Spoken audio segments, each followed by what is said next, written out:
Olá, de volta para mais um Meoma Entrevista, hoje ao lado de Solange Carvalho, a Sol, jornalista aqui do Portal Meon. Tudo bem? Bem-vinda. Olá, gente. Olha, uma honra. Primeira vez que a gente está gravando junto aqui, eu e o Reinaldo Moreira. E seja o primeiro de muitos, né? Delícia estar aqui. Inclusive, hoje nós temos um convidado muito especial, Muito especial. que faz parte da nossa história do Com jornalismo, né? certeza. O que a gente faz hoje, a gente deve muito a ele. Exatamente. Essa nossa vida de jornalista tem, assim, um dedo não, né? Acho que uma mão inteira dele, duas mãos dele. Assim, Muito puxão de orelha. Muito puxão de Muito puxão de orelha. Então é isso. Muito, né? Quero apresentar o professor, jornalista, historiador, escritor e muito mais corintiano, professor Joaquim Maria Botelho. Tudo bem? Bem-vindo. É um prazer estar aqui, rever vocês depois de tanto tempo.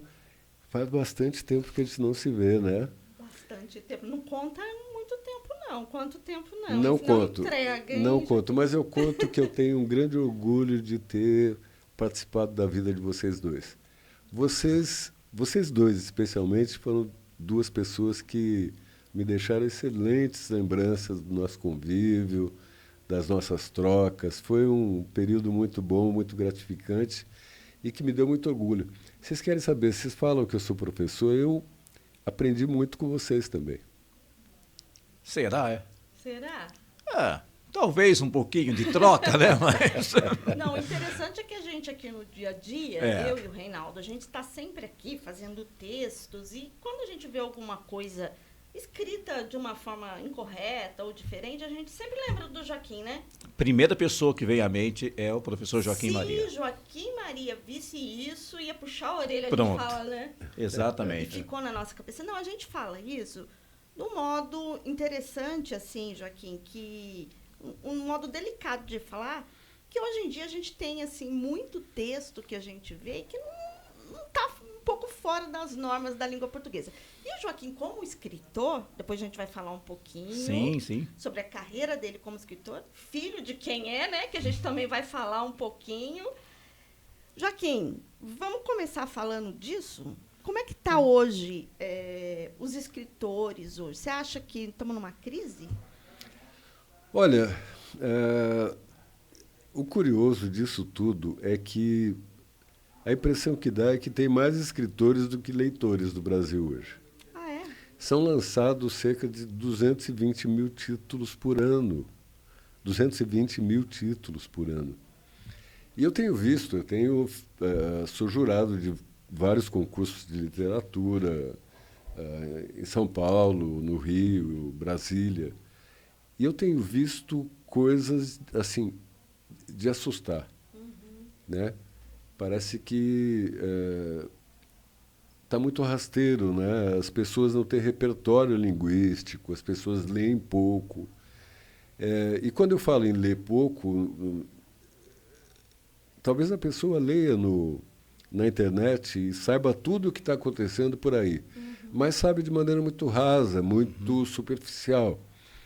E ler é interpretar o mundo. Sim.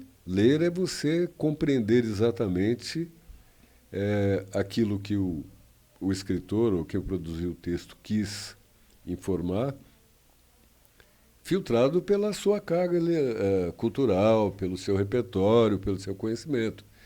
E aí você faz a média. Isso é uma interpretação, né?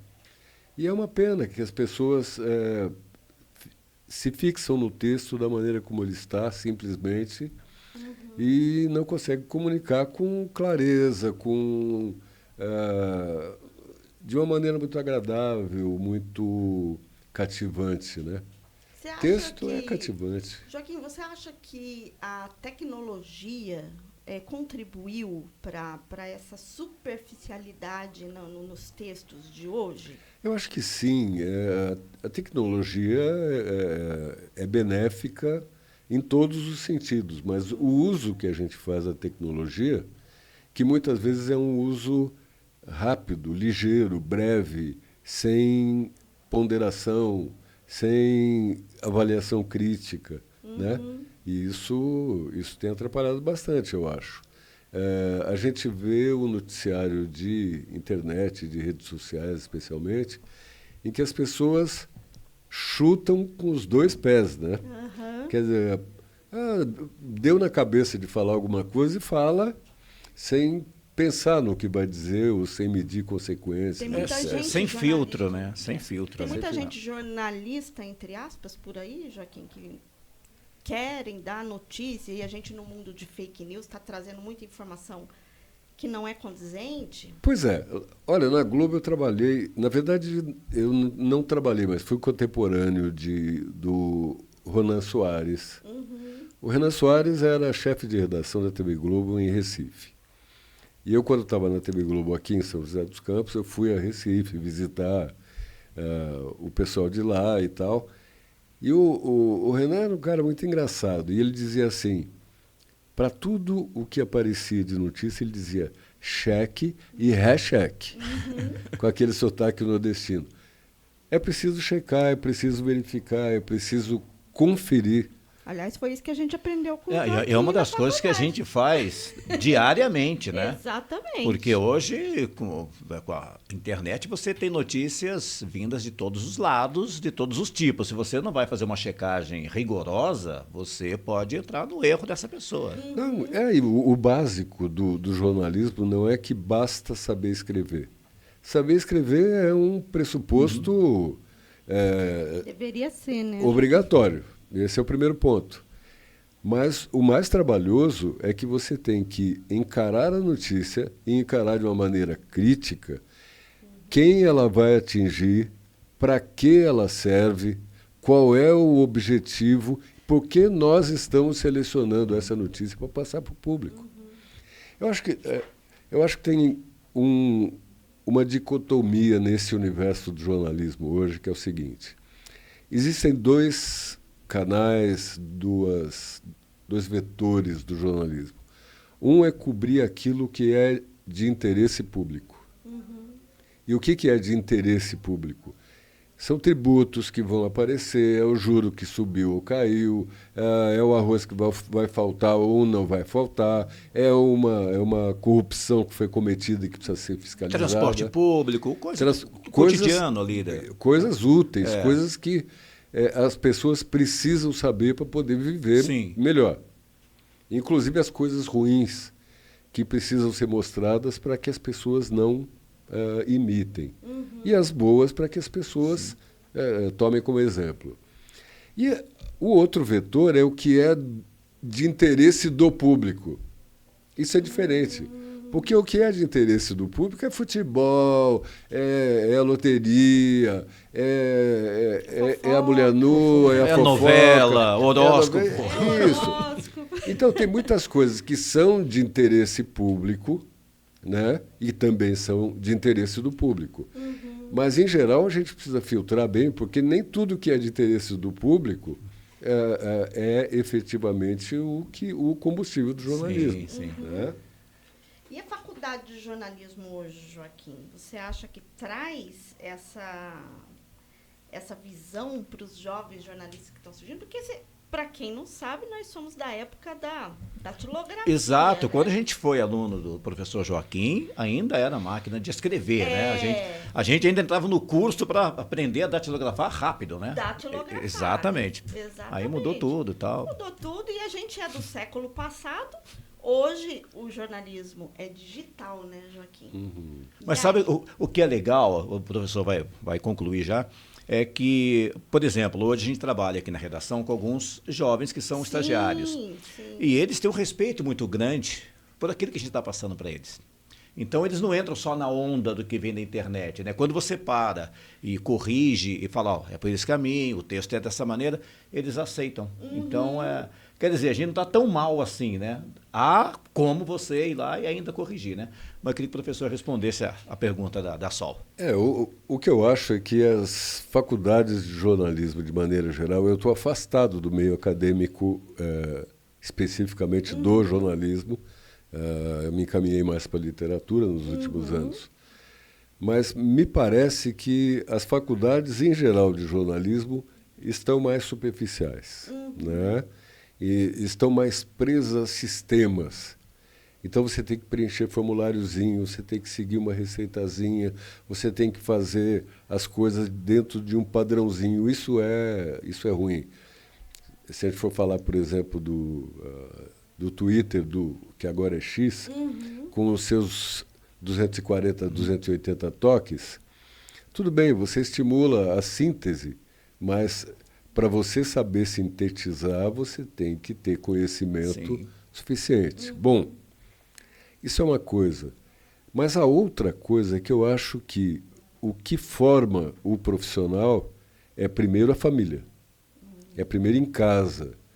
Os pais precisam ler para os filhos, precisam ensinar os filhos a ler, precisa fazer com que eles gostem dos livros, que eles gostem da leitura, que eles gostem de ser curiosos, de buscar conhecimento. E, na sequência da família, vêm os exemplos. Né? Eu me lembro, eu tinha 14 anos de idade. Meus pais tiveram uma carreira jornalística. Minha mãe e meu pai... minha mãe fazia texto, meu pai só fazendo fotografia. Um adendo, gente, só para deixar claro, Joaquim Maria é filho de ninguém mais, ninguém menos que Ruth Guimarães, tá? Então, a gente vai falar um pouquinho do livro, mas... Para quem conhece, Ruth Guimarães é uma grande escritora. Aliás, ontem eu estava dando uma pesquisada na vida dela. Sim. Folclorista, né? É maravilhosa a obra. A gente vai falar um pouquinho da obra. Então, Filhos de Peixe, né, Joaquim? Peixinho, né? Não tem jeito, né? Pois é, a gente bebe em casa, né? E bebe em casa com esse ensinamento amoroso, que é o que faz a diferença, né? E o amoroso, eu quero dizer... vocês estão comentando aí que eu era rígido e tudo mais, mas eu era rígido num sentido de pretender ter a intenção de melhorar, Sim. de fazer com que vocês melhorassem tudo. Então, tinha um tanto de amor Lógico. nesse meu relacionamento, até porque vocês são das primeiras turmas que eu lecionei em Taubaté. E era um desafio para mim, eu me preparava o tempo todo e ficava ansioso para ter uma aula agradável, para ter uma aula útil, formadora, né? Que é o que eu sigo fazendo ao longo da vida. Mas eu estava começando a contar que eu tinha 14 anos e meu pai e minha mãe já eram...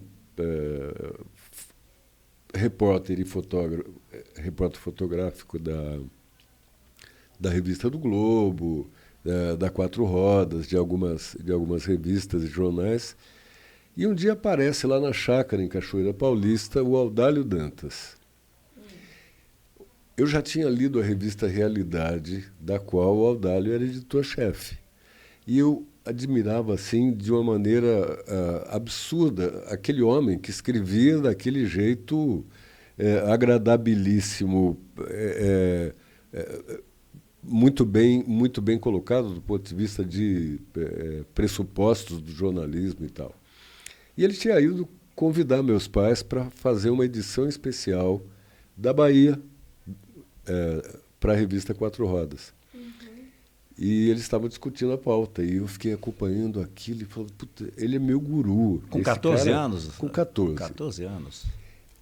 Eu fui reencontrar o Audálio muitos anos depois. Em São Paulo, eu já era o presidente da União Brasileira de Escritores. E o Audálio Dantas foi ser meu vice-presidente. E nós tivemos, olha, excepcionais conversas e discussões. E ficamos... grandessíssimos amigos até que ele morreu há 6 anos e que nos faz uma falta imensa. Você chegou a fazer alguma coisa ali com os pais sobre a Bahia ou não? Naquela oportunidade? Não, eu era muito pequeno.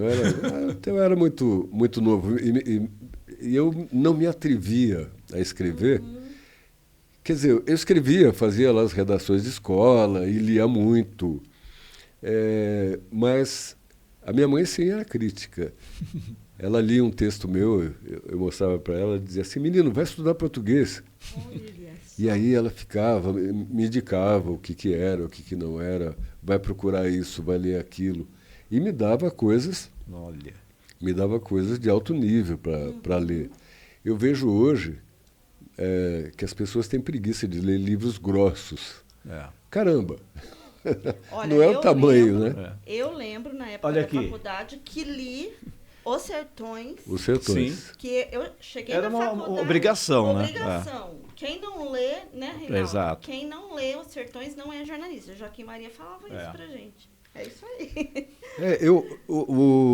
Os Sertões é a melhor reportagem jamais feita no Brasil. E talvez não se faça uma outra reportagem tão completa, tão informativa, tão correta, tão pesquisada, tão fundamentada, com tanta referência de qualidade como foi Os Sertões, né? Ele mudou o modernismo brasileiro, ele mudou a própria literatura. Guimarães Rosa dizia que sem Os Sertões não haveria Guimarães Rosa, né?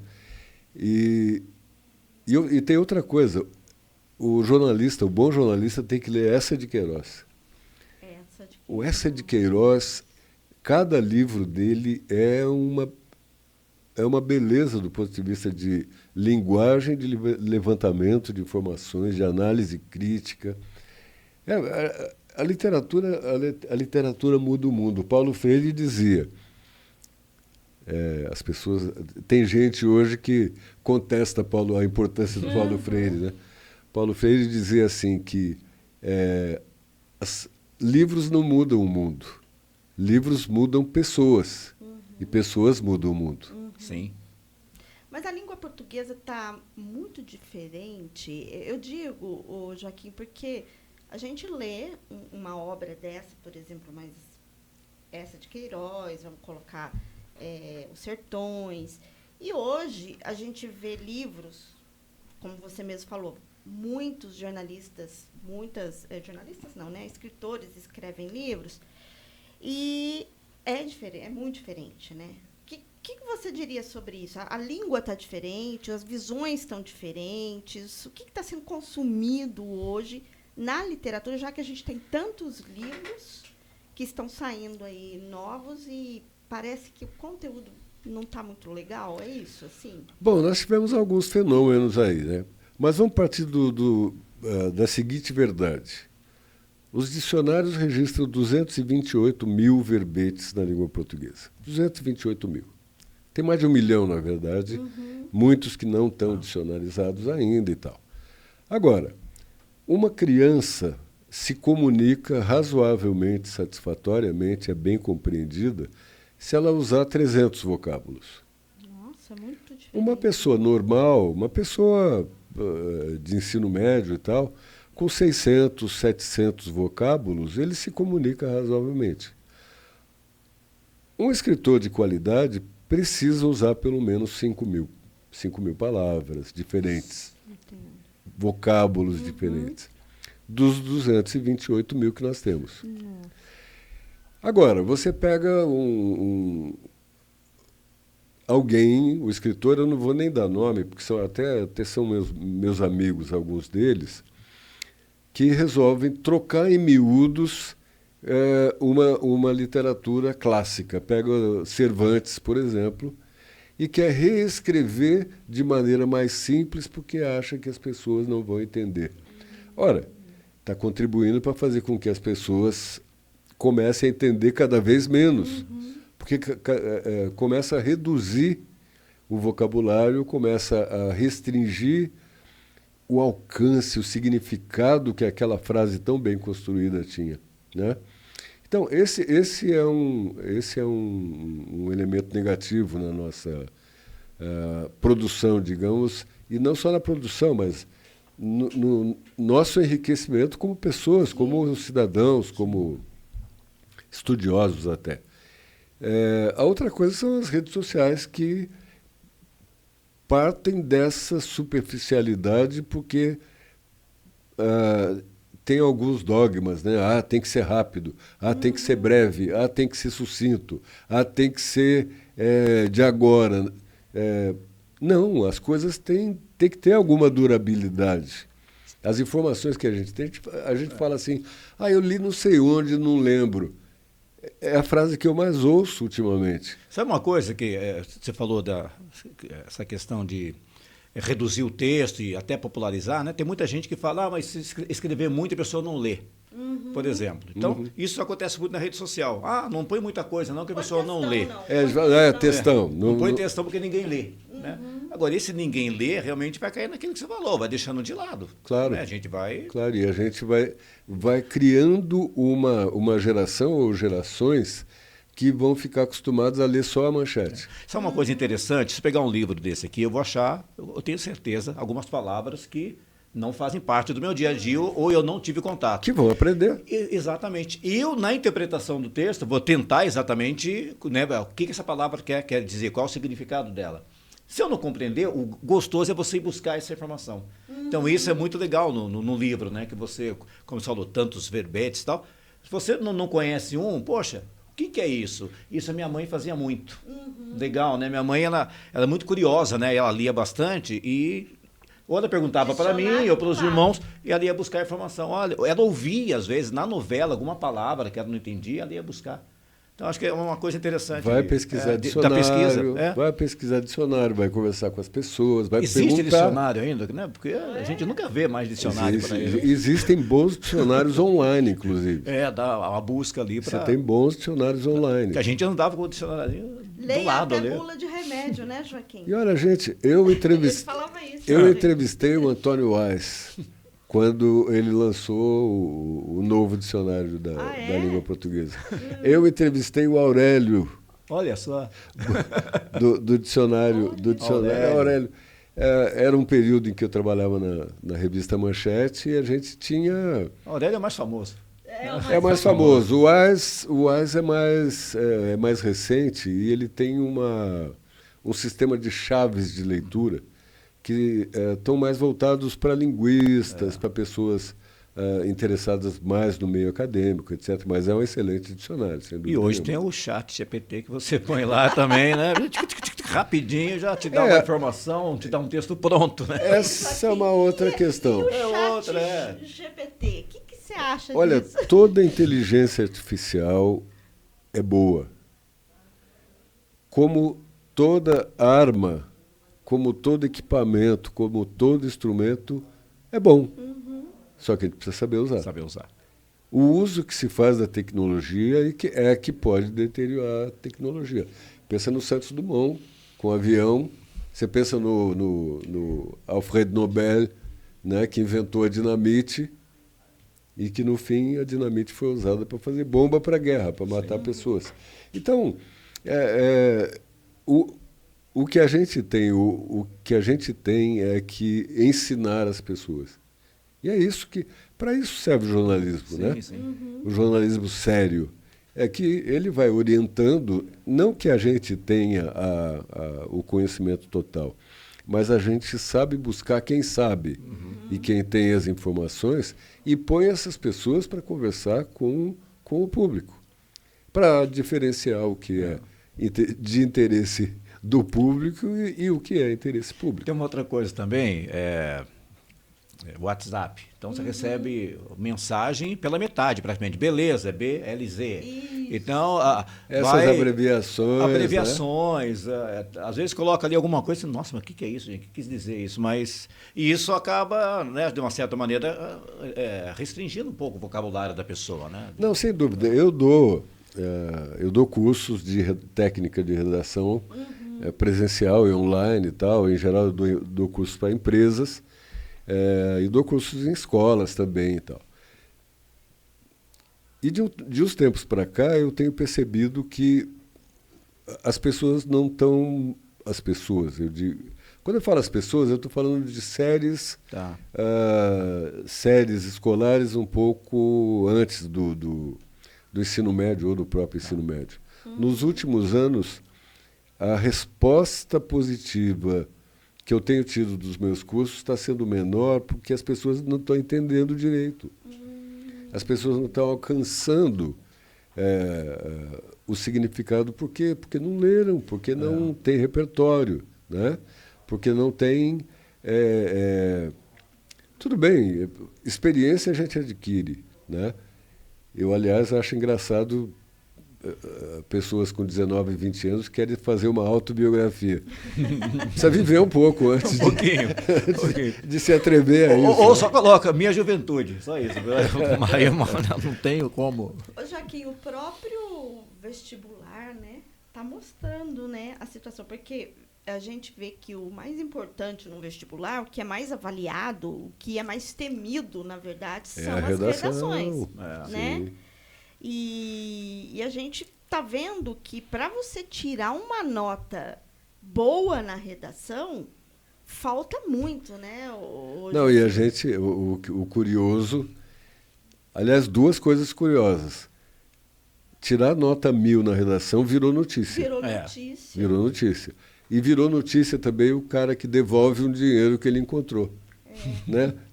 Como se honestidade não fosse obrigação. Exatamente. Então, são alguns valores que a gente precisa repisar um pouco, pelo menos para aquelas pessoas que podem nos ouvir ou que têm ouvidos para nos ouvir. Né? É um papel necessário esse. Nós somos pessoas necessárias. Joaquim, mas assim, você teve assim, o privilégio, a sua família, você falou muito da família nesse Sim. papel de formação. Você teve o privilégio, né? Ruth Guimarães, uma escritora, seu pai também escritor, mas a maioria dos jovens não tem. E o papel hoje da escola, você acha que está muito fraco o ensino da língua portuguesa? Está muito aquém daquilo que é necessário para, vamos dizer assim, os jovens terem essa capacidade de interpretar e saírem bons escritores? Eu acho que tem uma coisa mais grave do que isso, que é um esmagamento da cultura. Uhum. Nós temos uma negação da política educacional. Quer dizer, as diretrizes educacionais estão cada vez menos rigorosas e mais frouxas, no sentido de que vamos exigir menos. Coitado, não teve apoio em casa, então a gente não pode cobrar muito. Não, tem que cobrar, tem que cobrar. Vocês falam que eu tive o privilégio, e eu reconheço isso, o privilégio de ter vindo de uma família especial que me deu esse interesse, etc. Mas eu tenho a minha qualidade pessoal de ser curioso, de querer aprender. E isso faz parte da minha personalidade. E isso deve fazer parte da personalidade de muita gente que, mesmo sem ter a família, mesmo sem ter uma família preparada nesse sentido, eu conheço pessoas muito pobres, de muito pouco preparo escolar, e que estimulam os filhos a estudar e que ajudam os filhos a estudarem sem ter aprendido com ninguém. Eles sabem a importância do estudo. Então, é um pouco falso a gente dizer que precisa facilitar as coisas, senão as pessoas não entendem. Não, precisa elevar o nível para que as pessoas alcancem, não abaixar o nível para que as pessoas desçam. Senão nós estamos trabalhando por um grupo de intelectuais e de líderes que vão governar esse país daqui a pouco e que vão ser piores do que os líderes que nós temos hoje. Isso a gente precisa trabalhar. Vale para o jornalismo isso também? Porque a gente vê muito jornalismo também baixando esse nível, né, Joaquim? Vale, sem dúvida nenhuma. Vale para todas as... A gente vê a toda hora notícias aí de médicos mal preparados, de farmacêuticos que vão fazer peeling sem ter preparação para isso. Quer dizer, todas essas coisas são coisas que nós temos que denunciar, sim, para que não se repitam, mas, ao mesmo tempo, a gente está vendo que está havendo um afrouxamento no preparo, no ensino, na aprendizagem, de maneira geral. E isso me parece que é uma política equivocada ou até proposital de governo. É um detalhe que hoje é mais fácil você chegar à informação, né? Na sua época e na nossa época era mais difícil. Então, ele era curioso e ia buscar informação. A gente ia na biblioteca, você lembra? Fazer trabalho de escola, ia na biblioteca, existia lá o papel de bibliotecária. Então, a gente debruçava nos livros e ia em busca da informação. Hoje está na palma da tua mão a informação. Exatamente. Mas aí tem que a utilização correta da tecnologia. Está mais fácil você aprender, né? Mas também tem que aprender do modo certo. Né? Não, eu acho que a leitura é importante, não importa a plataforma que seja. Eu gosto muito de livro impresso.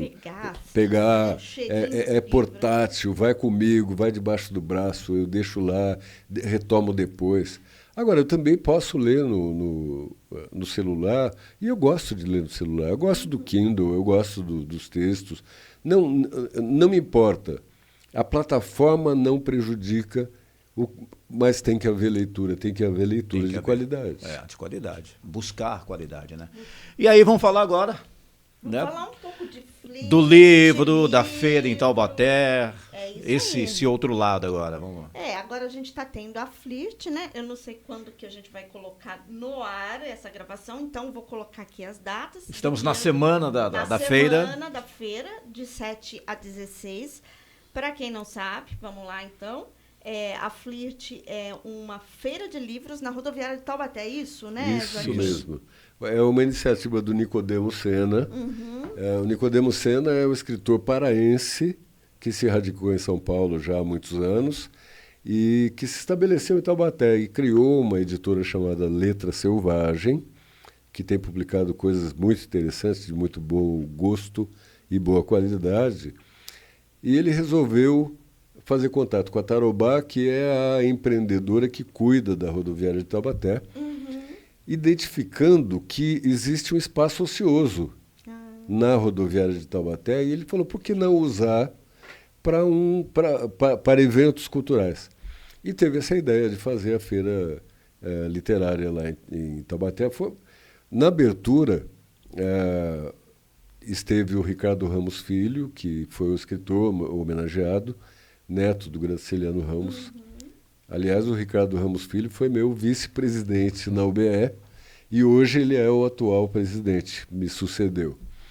E ele teve uma conversa muito boa com o Pascoal Discípulo Neto, que é de Guaratinguetá e é um dos grandes professores de língua portuguesa atualmente. Então, essa feira é uma feira que teve a virtude de buscar não só um espaço ocioso, mas muito frequentado, para expor a literatura que se produz no Vale do Paraíba e no país. São, se não me engano, 12 ou 13 editoras que estão expondo livros lá e que as pessoas podem passar, ouvir, ficar, comprar, ler, conhecer, ficar curioso para pesquisar depois. Feiras literárias ou festas literárias ou encontros sobre livros são sempre bem-vindos. Né? Já compra ali, já pega o ônibus e vai lendo no ônibus. Já aproveita na viagem, né?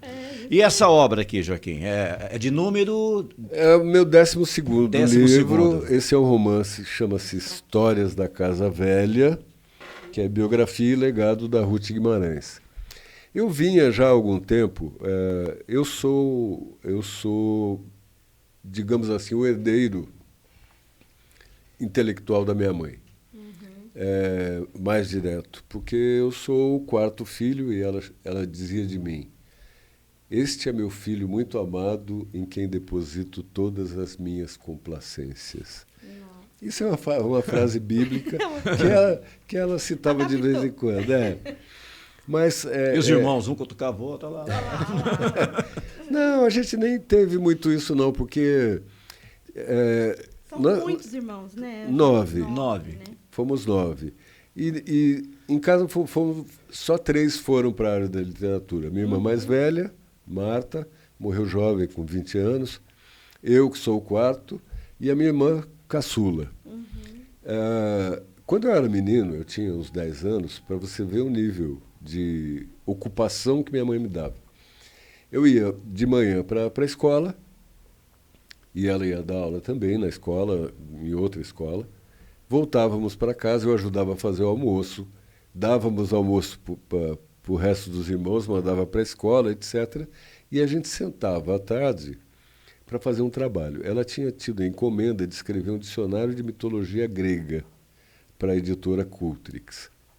Então ela separou uma pilha de livros que eram os livros um pouco mais simples, digamos assim, e eu fazia o fichamento. Então eu tinha que ler e descobrir, Hércules. Eu escrevia Hércules, se ele era herói, semideus ou deus, qual era o resuminho da história dele, em que região da Grécia ele vivia. E ia fazendo esse fichamento. Você imagina o quanto, eu não sei o quanto eu ajudei a minha mãe nesse trabalho, que deve ter sido quase nada, mas para mim foi uma escola. Sim.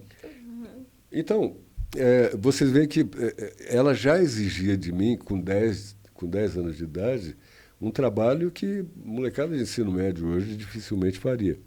E eu não estou dizendo isso para, sei lá, para valorizar a minha inteligência ou alguma coisa, mas não, para mostrar que qualquer criança leitora, ela vai aumentar o repertório. Não acha que você tem que facilitar a leitura. Não, dá uma leitura correta, adequada, difícil que seja, porque ela vai pesquisar. Né?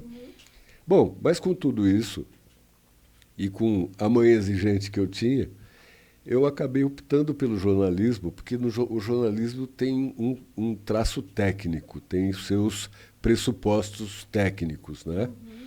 E no jornalismo eu nadava de braçada, né? Porque eu sempre tive bom texto por conta de leitura, por conta desses exercícios e tal.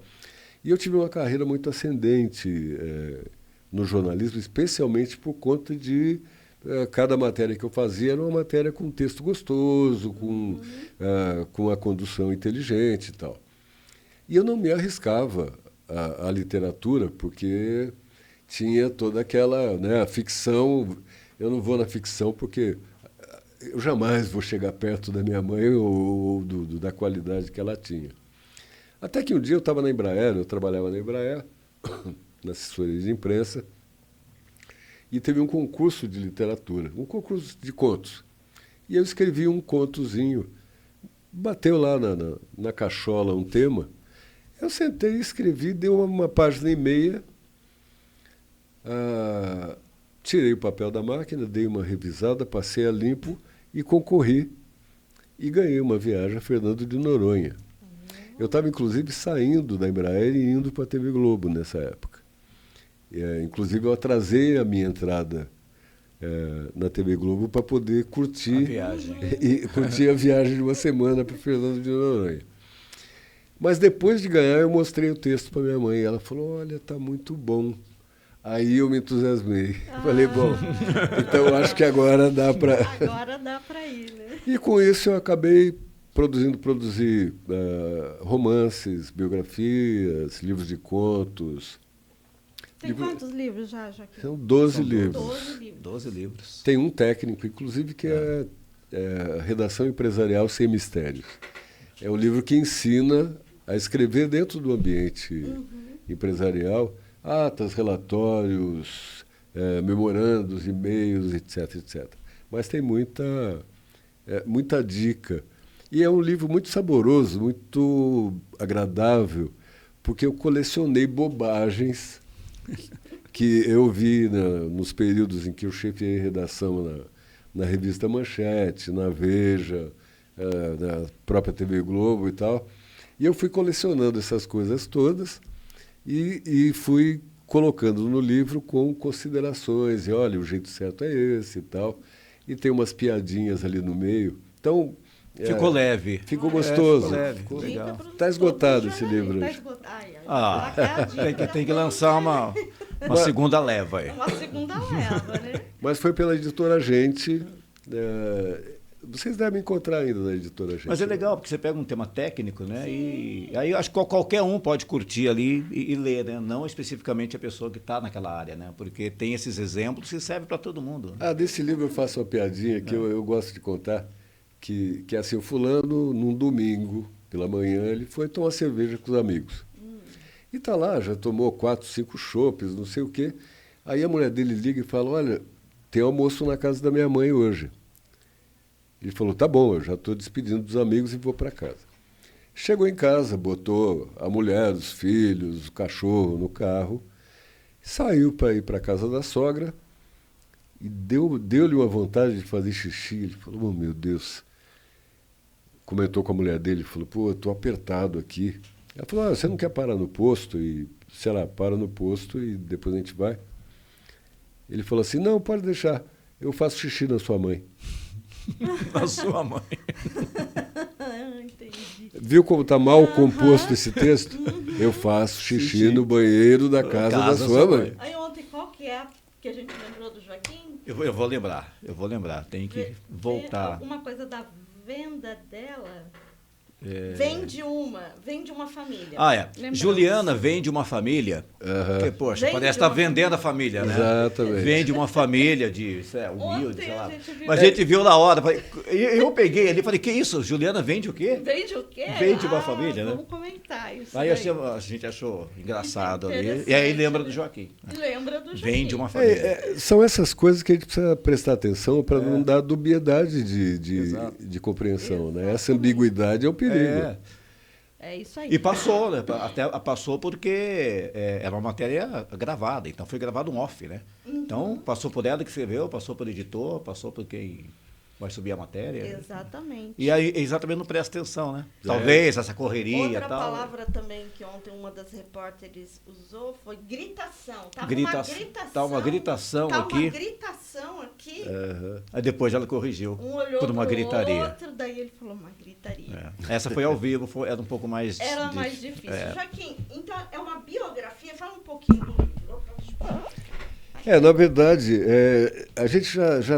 eu já tinha há bastante tempo a ideia de escrever a história da minha A mãe, história dela. porque na realidade eu sou a pessoa que mais tempo conviveu com a minha mãe. Porque Ela faleceu em 2014, 2014, isso. Então, em 2014 eu tinha 59.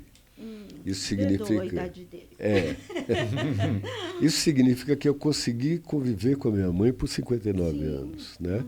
E a outra pessoa que poderia contribuir com isso é a minha irmã mais nova, com 11 anos a menos.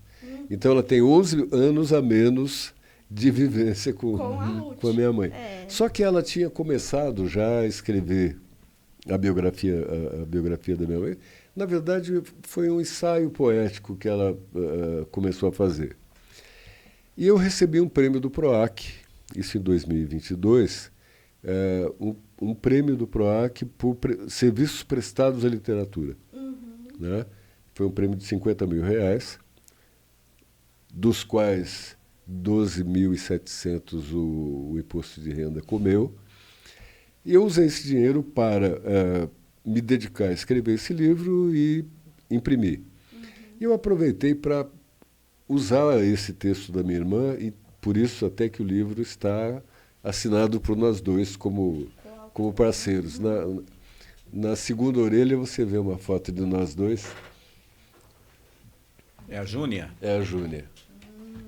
Aqui, ó. Vamos mostrar aqui, peraí. Tá aí, pegou. Pegou?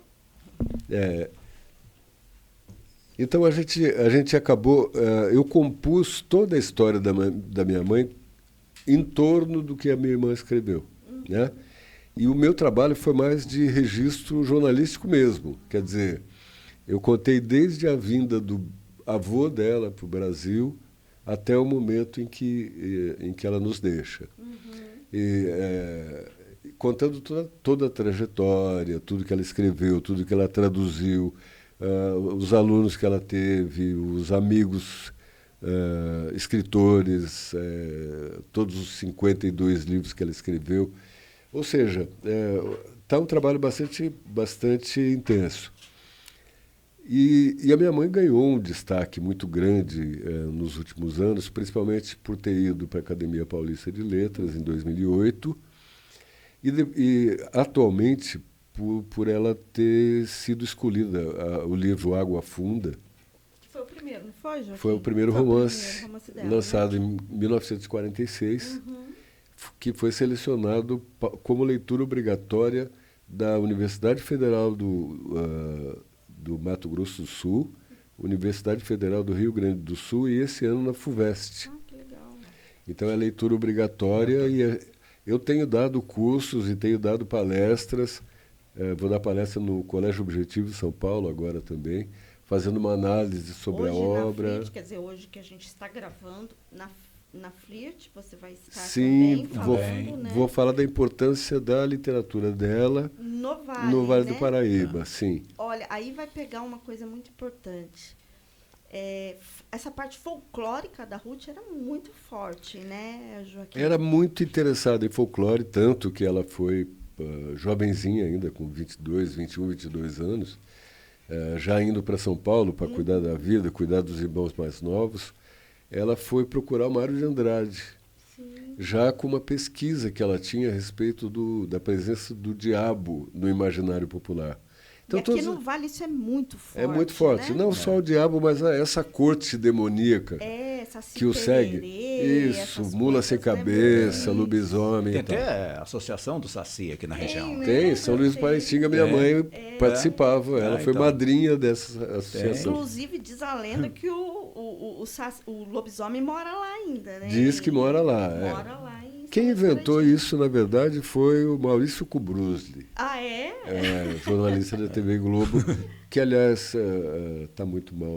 Eu vi uma reportagem no Fantástico sobre ele. O que é uma pena. O Maurício era um brilho de repórter. Mas, de qualquer maneira, ela tinha todo esse material coletado de histórias que ela já ouvia desde a infância e foi recolhendo por aí. Levou ao Mário de Andrade. O Mário de Andrade falou, olha, tá bom o trabalho, mas precisa de metodologia, está faltando disciplina acadêmica no seu trabalho. E ela, durante alguns anos, foi tendo encontros com ele foi orientando e tal. E é uma das grandes glórias, porque é talvez o maior nome da nossa cultura nacional, do lado do Machado de Assis, eu diria, é o Mário de Andrade, com toda a pesquisa que ele fez e tudo. Então, todo esse material, uma boa parte desse conteúdo, foi coletado, foi recolhido aqui no Vale do Paraíba, nas pequenas cidades, nas zonas rurais e tudo. Então, desculpa, ela tem essa identidade com o Vale do Paraíba. Ela registrou a maneira de pensar, a maneira de falar, a maneira de utilizar os remédios caseiros, a maneira de contar causo. Tudo isso está na obra dela, né? Inclusive, ela era ótima contadeira de história. Ela se dizia contadeira de história. Contadeira de história, né? E ela contava muito bem, né? Ela tinha uma linguagem deliciosa, né? Você sabe que aqui na região nós temos sotaques diferentes, né? Né? Cidade para cidade, linguajar, algumas palavras que a gente usa numa cidade, em outra não utiliza, o jeito de se comunicar. É diferente, né? Região, cidades bem próximas, né? Mas a gente sente essa diferença. Eu tenho umas curiosidades. Por exemplo, Jacareí se fala... eu vou no mercado comprar carne de porco. Então, é uma maneira diferente de falar. Né? Tem o perde casa, né? Perde casa. A fé junina. Supermercado. Eu vou na fé junina.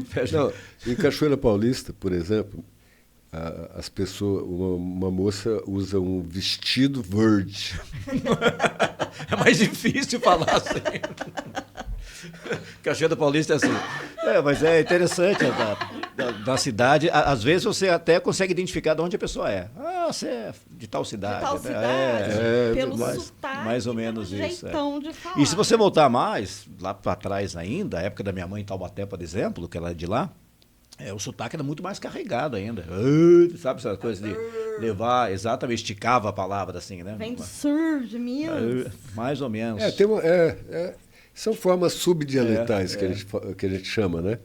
E que, de certa maneira, esse conjunto define quem somos, né?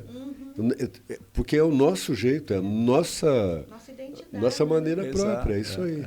E aí, quando você vai para o jornalismo e vai trabalhar em rádio, como foi meu caso, depois televisão, você tem que educar isso daí, porque você não pode ser tão regional assim se você for mudar de região ou cidade, né? Você não vai se dar bem em outro local, né? Essa é uma crítica que eu faço para a TV Globo, por exemplo, que quer impor o carioca, o carioquês, como padrão nacional de linguagem. Tá. Se você vai no Maranhão, os locutores de FM querem imitar os locutores do Rio de Janeiro. De outro... Se você for no Pará, é a mesma coisa. E nas televisões, é mais ou menos isso. Quando se fala, por exemplo, não está mais aqui quem falou. Isso é uma gíria carioca, tipicamente carioca, que agora todo mundo acha que... Nacionalizou. Ou então, eu vou falar para tu. Isso nunca aconteceu em lugar nenhum. Sim. Isso é gíria lá da Baixada Fluminense, que agora todo mundo está achando que é brasileiro. Então, você tem uma... E o botar, Joaquim? Eu boto aqui também é uma maneira diferente, porque botar é um... Não, na verdade você tem acepção, o botar na acepção de colocar, existe, né? Existe, está adicionalizado, é correto. Mas usa-se, a maneira de se usar às vezes é meio curiosa, né? É meio curiosa, mas é correto. Mas aí a gente tem que tomar um cuidado quando a gente vai passar isso para o papel. Sem dúvida. Aí é um cuidado muito grande, né? Colocar seria, talvez, na minha concepção, melhor do que botar. Então vou botar. Não, vou colocar. É só um exemplo, tá? Que a gente acaba pegando o pé até dos próprios estagiários, né? Para escrever. Mas vamos direto na raiz da palavra. Colocar significa botar em ordem. Botar em ordem. Botar em ordem. E botar, se você for pensar, é colocar de qualquer jeito. É dispor de qualquer forma. Né?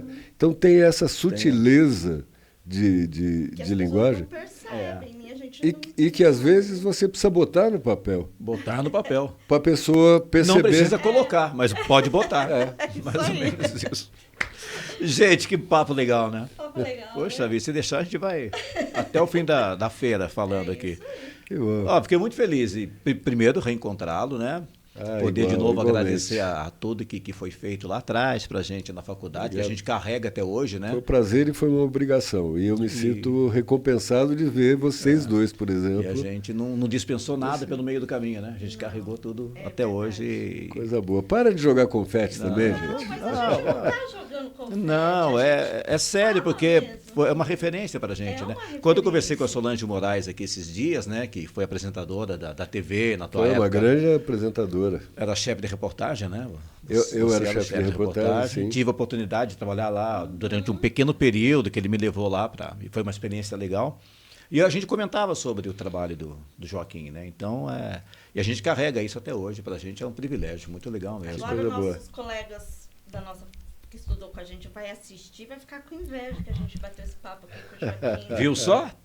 Vou mandar para todo mundo. Manda para todo mundo. Aí é um feedback, hein?